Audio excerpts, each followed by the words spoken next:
బావిలో నీళ్లున్నా నీ కంట్లో కన్నీళ్లున్నాయి. నన్ను ఆ దేవుడే కాపాడాలి. రైతులు వాడాల్సింది ఇలాంటి నాసిరకం పైపులు కాదు. మరి ఏ పైపులు వాడమంటారు బాబు? తరతరాలు మన్నే నాణ్యత నంద్యాల నంది పైపులు.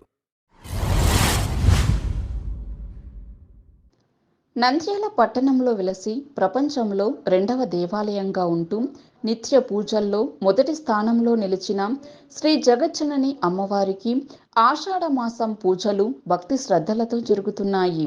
మంగళవారం కర్ణాటక రాష్ట్రం బెంగళూరు రాష్ట్ర నలుమూలలు, రాజంపేట, మేడ్చల్, ఆదోని, కర్నూలు, గుంటూరు, జమ్మలమడుగు, నిమ్మకూరు, ఎమ్మికనూరు తదితర ప్రాంతాల నుంచి నంద్యాలకు చేరుకొని పట్టణంలో వెలసిన శ్రీ జగజ్జనని అమ్మవారికి పుట్టింటి పట్టుచీర, సారె సమర్పించారు.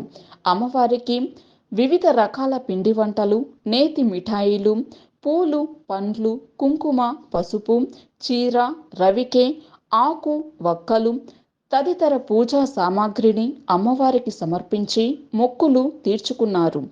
మేళ తాళాలు, భజంత్రి, కోలాట నృత్యాలతో అమ్మవారికి పుట్టింటి పట్టుచీర, సారెను సమర్పించారు. ఆలయ వ్యవస్థాపకులు నాగపుల్లయ్య, దుర్గా ఫ్రెండ్స్ యూనిట్ ఆధ్వర్యంలో సుదూర ప్రాంతాల నుంచి వచ్చిన వేలాది మంది భక్తులకు అమ్మవారి కుంకుమార్చన, దర్శనంతో పాటు వసతి, పలహారం, అన్నదానం ఏర్పాటు చేశారు.